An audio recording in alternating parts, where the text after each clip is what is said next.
निवडणुकामध्ये गृहनिर्माण संस्थाला दोन मध्ये डिवाइड केलेला आहे. एक आहे 200 पेक्षा जास्त सभासद, 200 किंवा 200 पेक्षा जास्त सभासद. लक्षात आलं?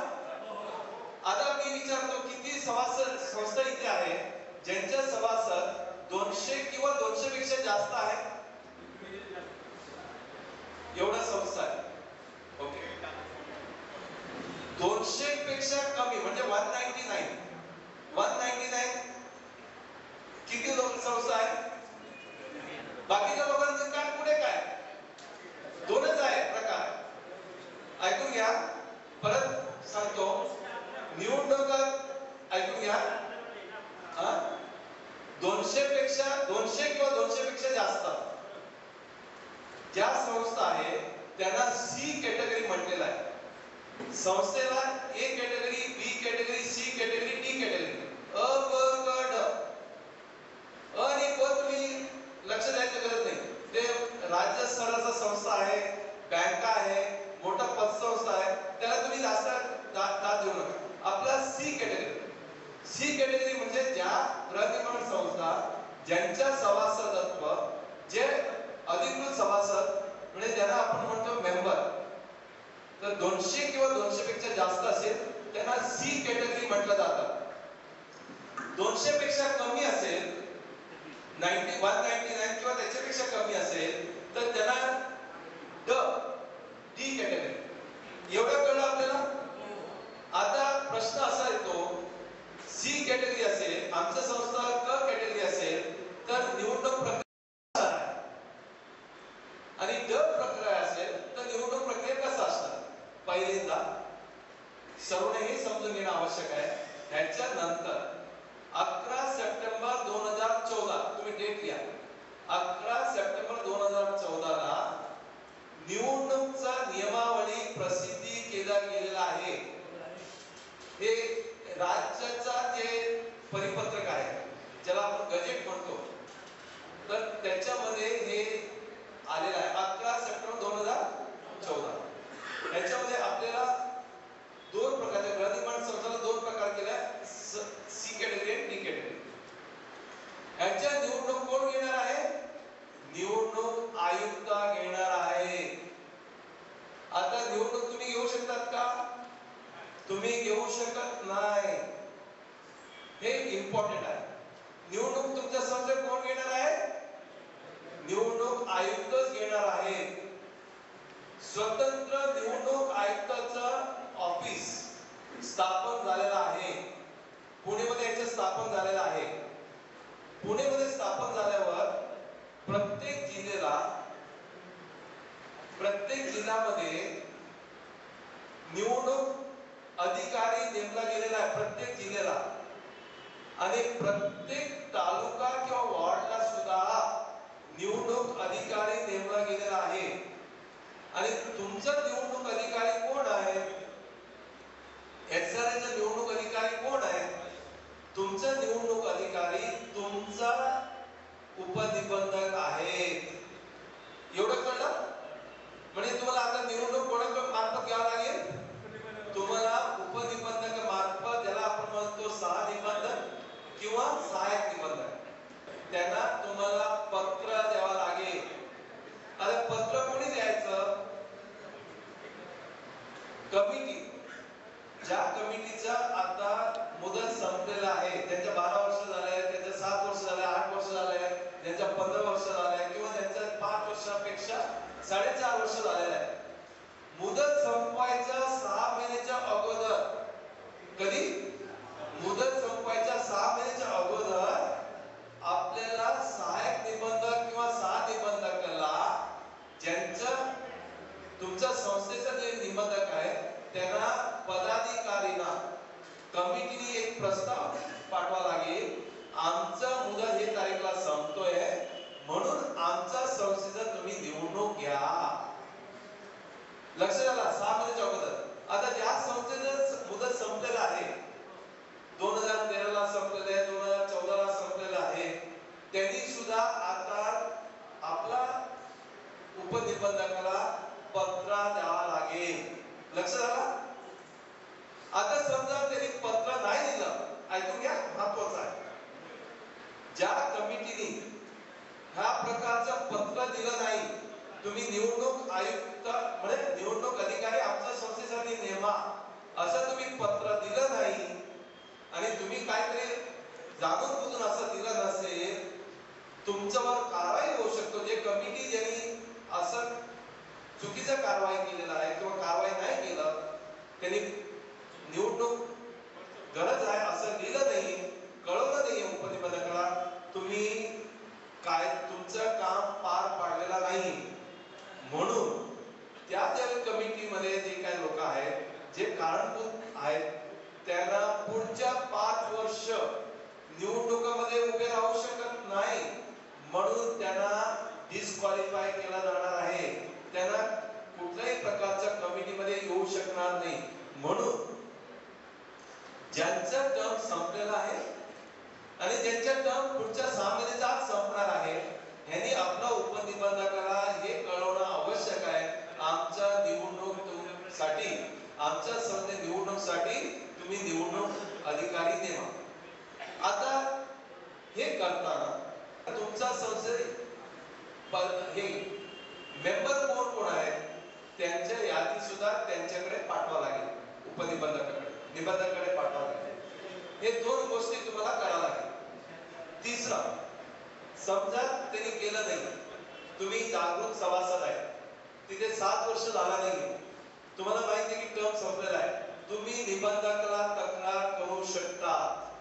आमच्या संस्थेमध्ये गेल्या 5 वर्ष झाला, 7 वर्ष झाला, 12 वर्ष झाला निवडणूक झालेला नाहीये, म्हणून तुम्ही ॲज अ सभासद तक्रार करू शकता.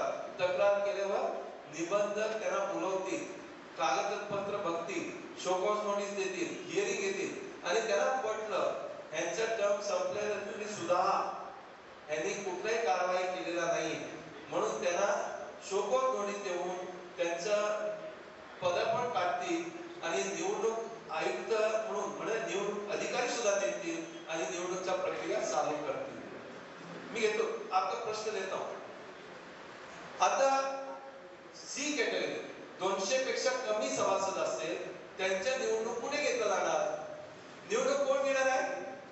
उपनिबंधकांनी नेमलेला अधिकारीच घेतील. ते अधिकारी निवडणूक आयुक्तांनी मंजुरी केलेला अधिकारी असतील. ते एखादा ऑडिटर असू शकतात, एखादा वकील असू शकतात, एखादा रिटायर्ड कर्मचारी असू शकतात, एखाद्या कार्यालयामध्ये काम करणारे अधिकारी होऊ शकतात. लक्षात आलं का? पण त्यांच्या निवडणूक जनरल बॉडी करू शकणार नाही, संस्था करू शकणार नाही. त्यांच्या निवडणूक जे नेमणूक आहे ते फक्त उपनिबंधकच करतील, निबंधकच करतील. एवढं कळलं तुम्हाला? ते 200 पेक्षा कमी असू द्या, 200 पेक्षा जास्त असू द्या, पण तुमचं निवडणूक ड्यू आहे, झालेला आहे किंवा कालावधी संपलेला आहे, ह्याच्यात तुम्हाला कल्पना रजिस्ट्रारला कळवून देणं आवश्यक आहे. नाही कळून दिला, ज्यांनी चुकीचं कारवाई केलेला आहे किंवा कळून दिलेला नाहीये त्यांच्यावर कारवाई होतो आणि त्यांना अपात्र ठरला जातात. पुढच्या 5 वर्षात ते कमिटीमध्ये येऊ शकणार नाही, असं कारवाई नियम केला गेलेला आहे. आता येतो निवडणूक अधिकारी नेमला गेला, तुम्ही कळवलं, अधिकारी नेमलं, त्यांनी मतदानाचं यादी बघितलं आणि त्याच्यानंतर 200 पेक्षा कमी असेल 15 दिवसात, कमीत कमी 15 दिवसात नोटीस देऊन तुमच्या सोसायटीमध्ये 200 पेक्षा कमी असेल सभासद, तुमच्या संस्थेमध्ये तिथे एक स्पेशल जनरल बॉडी मीटिंग, विशेष सर्वसाधारण सभा घेतला जाणार आहे. तिथे सर्व सभासदांना बोलवलं जाणार आहे. त्या सभेमध्ये निवडणूक अधिकारी जे येणार आहेत ते कोण कोण उमेदवार आहेत त्यांचे नाव घेतली, कोण कोण उभे राहू शकतात, त्यांच्या मतदानाची यादी, मतदान जो करू शकतो तो तिथे उभे राहू शकतो. लक्षात घ्या, जो मतदान करू शकतो तो तिथे उभे राहू शकतो. एखादं थकबाकी असेल, बाकीचं काय त्यांचं डिस्क्वालिफाय केलं असेल, त्याला मतदान करायचा अधिकार असतो, पण तो कॅन्डिडेट म्हणून उभे राहू शकत नाही. पण ते अधिकारीला माहिती असतो, अधिकारी सर्व माहिती घेऊन येतात. तिथे जनरल बॉडीमध्ये कोण कोण उमेदवार आहेत, समजा कमिटीमध्ये आपल्याला समजा 11 सभासदांना नेमायचं आहे. किती? 11. 11 मध्ये समजा 6 सभासद जे ओपन कॅटेगरी मध्ये असतील, बरोबर आहे? किती? 6 सभासद ओपन कॅटेगरी मध्ये असतील आणि समजा 2 लेडीज असतात, 8 झाले. त्याच्या व्यतिरिक्त अजून 3 राखीव जागा. आता राखीव जागा म्हणजे काय? एक शेड्यूल कास्ट शेड्यूल ट्राइब एक आहे, शेड्यूल कास्ट शेड्यूल ट्राइब एक आहे, न्यूमेरिक ट्राइब, ओबीसी असं म्हणून वेगवेगळे 3 असं राखीव पद आहेत, ते उपविधीमध्ये म्हटलेलं आहे. आणि हे निवडणूक घ्यायच्या अगोदर तुम्हाला 2 अजून गोष्टी करायच्या आहेत. तुम्हाला नवीन उपविधी स्वीकारायला लागणार आहे. नवीन उपविधी स्वीकारायला लागणार आहे. आता तुम्ही म्हणणार नवीन उपविधी स्वीकारायचं तरतूद काय? नवीन उपविधी जे आहे वेबसाईट मध्ये आहे किंवा आमच्या असोसिएशन मध्ये सुद्धा प्रसिद्धी झालेला आहे, ते तुम्ही घेऊ शकता. ते 2 प्रत घेऊन तुम्ही एक जनरल बॉडी घ्यायचं, त्याच्यामध्ये मंजुरी द्यायचं, ते एक वेगळा प्रकार आहे, ते नंतर मी सांगतो. पण तुमचं उपविधी स्वीकारणं सुद्धा आवश्यक आहे. त्याच्यामध्ये तुमचं 100 पेक्षा कमी असतील तर 11, 100 पेक्षा जास्त असेल तर कमीत कमी 13 सभासद असं प्रक्रिया आहे. ते तुमचं उपविधीमध्ये म्हटलेलं आहे. त्या प्रकारे जनरल बॉडीमध्ये अधिकारी येतो. जनरल बॉडीमध्ये तो अधिकारी उमेदवाराचं नाव घेईल, कोण कोणाला उमेदवार आहे त्यांच्या अर्ज दिला जाणार, अर्ज तो स्वीकारेल. जे अपात्र ठरला असेल तर त्यांना अपात्र म्हणेल. जे उर्वरित आहे त्यांच्या तिथेच शो ऑफ हँड मध्ये तुम्हाला पहिला कॅन्डिडेट आहे, किती लोक याला मंजुरी देतात, हात वरती करा. दुसरा हे आहे, किती लोक याला मंजुरी देतात, त्यांचं मत तिथे नोंदवा.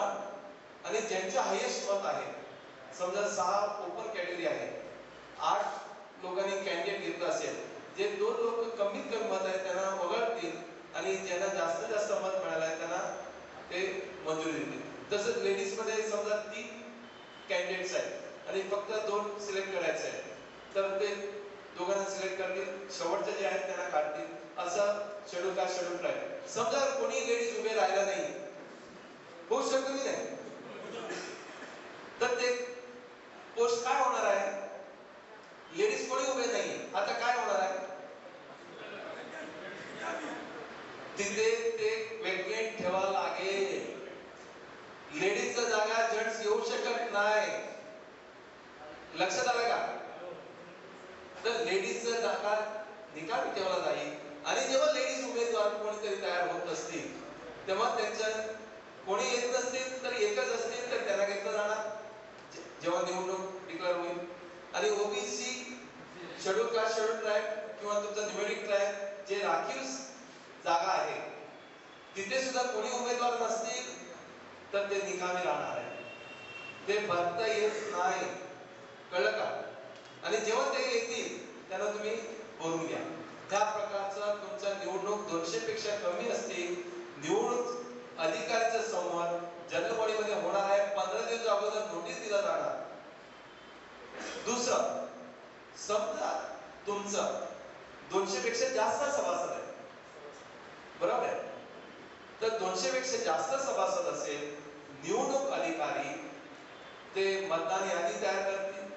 त्याच्यानंतर ते 30 दिवसाचा कार्यक्रम पत्रिका तयार करतील. किती दिवसात? 30 दिवसाचा कार्यक्रम पत्रिका. 30 दिवसाच्या कार्यक्रम पत्रिकेमध्ये उमेदवाराला 7 दिवस टाइम देतील. तुम्ही जे उमेदवार आहेत त्यांनी लिखित रूपाने त्यांना फॉर्म द्यावा. त्याच्यानंतर त्यांच्या चांदी करण्यासाठी 2-3 दिवस दिला जाणार. त्याच्यानंतर त्यांना विड्रॉ करायला 15 दिवसाची मुदत दिला जाणार. त्याच्यानंतर समजा प्रसिद्धी करायला अजून 8 दिवसाची मुदत दिला जाणार. तिथे निवडणूक अधिकारी गुप्त पद्धतीने निवडणुकीचा दिवस ठरवतील आणि त्या दिवस तुमचा लोक जाऊन गुप्त मतदान करणं आवश्यक आहे. लक्षात आलं? गुप्त मतदान करून त्याच्यानंतर ते वोटिंग करतील. ज्यांचे जास्त मत आहे त्यांना डिक्लेअर करतील हे इलेक्ट झालेले आहे. आता प्रश्न पडतो, माझं 200 पेक्षा कमी आहे पण मला फक्त गुप्त मतदान पाहिजे, काय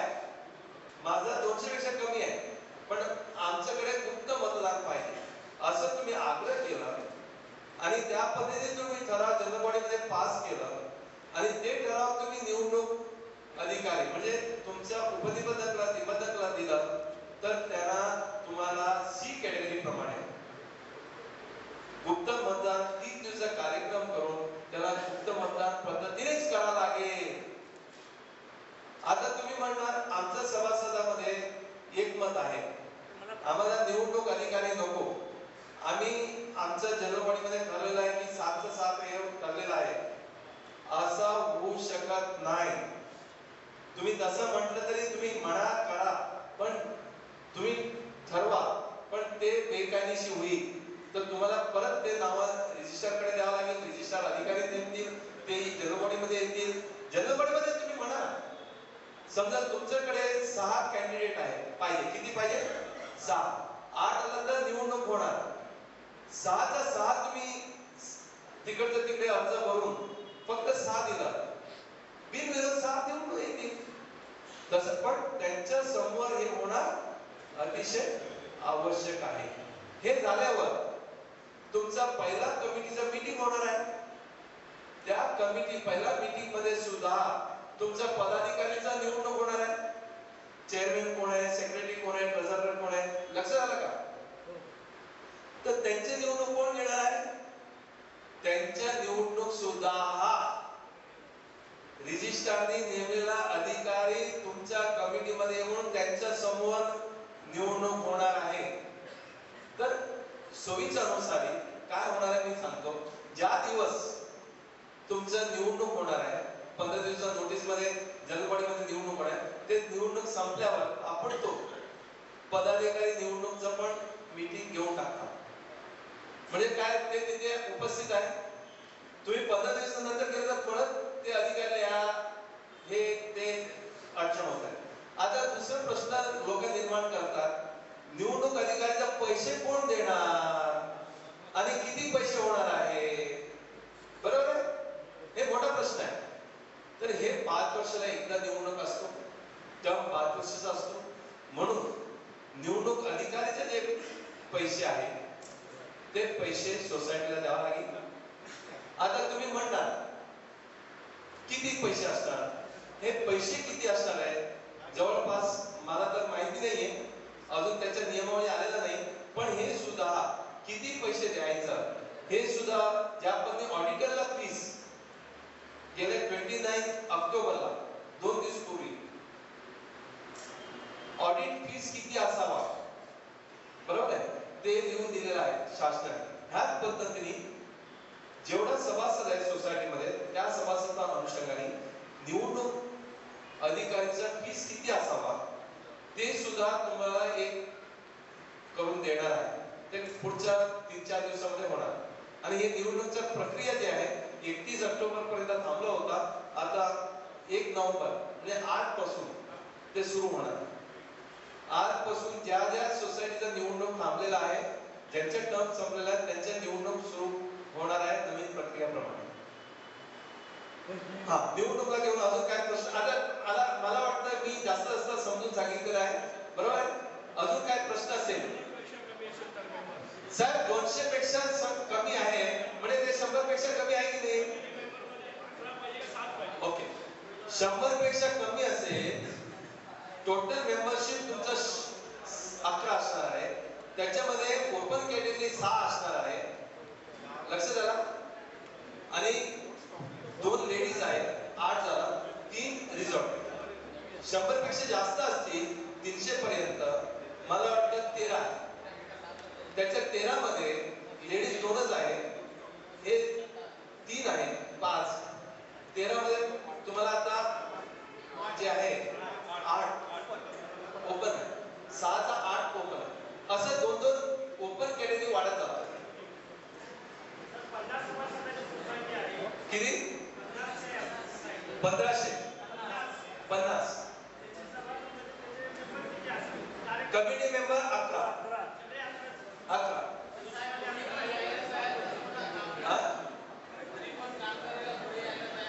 साहेब असं आहे, ऐकून घ्या, 1 मिनिट, हे महत्वाचं आहे, प्लीज. कोणी येत नसतील ना, काही प्रॉब्लेम नाहीये, ऐकून घ्या. तुम्ही सांगा आमच्याकडे कोणी यायला तयार नाहीये, रजिस्ट्रार बघतील, तिथे एक अधिकारी नेमतील, ऑथराइज ऑफिसर 6 महिन्यासाठी, कदाचित 3 महिन्यासाठी, आणि असंच वारंवार अधिकारी नेमत असते तर एक दिवस उपनिबंधक म्हणतील तुम्हाला संस्था नको, मी डिसॉल्व्ह करून टाकतो. तुम्हाला बरखास्त कमिटी पण बरखास्त करतील, संस्था पण लिक्विड करून टाकतील. असं तुम्हाला मान्य असेल तर ते पण करून घ्या. पण शेवटी तुम्ही तुमचा संस्था चालवला पाहिजे. किती दिवस अधिकारी चालवणार? म्हणून तुमचा कमिटी तुम्हाला नेमून करणं, इलेक्शन करणं अतिशय आवश्यक आहे. माझा एक प्रश्न आहे. प्लीज माझं नाव ईश्वर बनसोडे. प्लीज, प्रत्येकाचा प्रश्न महत्वाचा असतो आणि जनरल प्रश्न मी घेतो. या, माझं नाव ईश्वर बनसोडे आहे. अवंती कोऑपरेटिव्ह हाऊसिंग सोसायटी साहेब कोलीवाडा, आता मी चेअरमॅन आहे. माझा प्रश्न असा आहे की आमच्या बिल्डिंगमध्ये 39 मेंबर आहेत. त्याच्यामधले 9 जे फ्लॅट आहेत ते बिल्डरने ओपन मार्केटमध्ये विकलेले आहेत आणि 10 जे आहेत 10 लोक असे आहेत की ज्यांनी. तुमचा वैयक्तिक प्रश्न आहे, मी इथे घेणार नाही. नाही, वैयक्तिक नाही, तुम्ही जनरल विचारा ना. निवडणुकी संबंधी आहे हा प्रश्न. प्लीज प्लीज सॉरी, निवडणूक असेल तर मी घेतो. माझे 39 मेंबर आहेत, त्याच्यामधले 9 आहेत ते सेलमध्ये, बरोबर, ते आमचे मेंबर नाही आहेत. बरोबर. आणि 10 लोक आहेत ते विकून गेलेले आहेत. बरोबर. तर आता उरले आमचे 19 मेंबर. तर ह्या 19 मेंबरची निवडणूक प्रक्रिया काय असायला पाहिजे, हा माझा प्रश्न. बरोबर आहे ना. हे 200 पेक्षा कमी झाला की नाही? 200 पेक्षा कमी असेल तर तुम्हाला निवडणूक ते 11 लोकांना करायचं आहे. ते निवडणूक अधिकारी कोण देणार आहेत? उपनिबंधक देणार आहेत. ते अधिकारी तुम्हाला येऊन पत्र देतील, मला तुमचा निवडणूक अधिकारी म्हणून नेमलेला आहे. ते तुम्हाला कमिटीमध्ये येऊन म्हणतील, 15 दिवसात नोटीस देतील. 15 दिवसानंतर विशेष साधारण सभा घ्यायला सांगतील. विशेष साधारण सभामध्ये ते येतील, त्यांच्या समोर कोण उमेदवार आहेत त्यांचं नाव घेतील आणि ज्याला जास्त मत पडलेलं आहे त्यांना जाहीरपणे निवडणूक झालंय आणि त्यांना उत्तीर्ण झाले म्हणून ते जनरल बॉडीमध्ये झालं जाणार. ओके सर, इलेक्शन को लेकर के सवाल है मेरा. हाँ प्लीज. हमारा टोटल मेंबर 484, बराबर, जिसमें से 161 ही खाली पात्र है बराबर, और 323 अपात्र है. तो मुझे ये पूछना है कि हमारा सोसाइटी कौन सी कैटेगरी में आएगा? सी कैटेगरी में आएगा कि डी कैटेगरी में? कैटेगरी में आएगा. जो पात्रता है वही लोग माना जाएगा. जो पात्रता नहीं है, जब पात्रता होगा उस टाइम में माना जाएगा. अभी आपका भले टोटल स्लम कितना है, आपका पात्रता 161 है ना? Yes yes. 200 का नीचे है वही मेंबर माना जाएगा. इसके लिए आपका 200 का नीचे माना जाएगा जिसका डी कैटेगरी. अच्छा, और सेकंड सवाल ऐसा था कि सभासद ने इलेक्शन नहीं लिया हुआ है, उसके लिए लेट हो रहा है, तो अपात्र झोपड़ी धारक जो है वो कमेटी मेंबर या सभासद जो भी है मीटिंग नहीं लिया है, उसके लिए रजिस्ट्रार के पास कंप्लेंट कर सकता है कि नहीं कर सकता है? देखो भाई साहब, रजिस्ट्रार जो है गवर्नमेंट अधिकारी है, बराबर है? यस. जब गवर्नमेंट अधिकारी है उसके पास कंप्लेंट कोई नहीं कर सकता. अच्छा. लेकिन वो कंप्लेंट आने के बाद उसका देखभाल करना, उस नोटिस सोसाइटी का पदाधिकारी को देख के तपासना उनका भी कर्तव्य बनता है. अच्छा. तो इसके लिए वो कंप्लेंट कर सकता है और कंप्लेंट करने के बाद वो तपासना या नहीं तपासना वो रजिस्टर के ऊपर है और रजिस्टर जरूर वो तपासता है. अच्छा. वो नॉन मेंबर है, अपात्र है, उसका कंप्लेंट हमको नहीं देना है. मतलब जो रजिस्ट्रार का जो जुडिक्शन में एक सोसाइटी है वो इलीगल काम करता है, उनका नोटिस में कोई भी लाके देने दो वही तो उसके ऊपर कार्रवाई करना उनका बंधन करता है और वो करते हैं.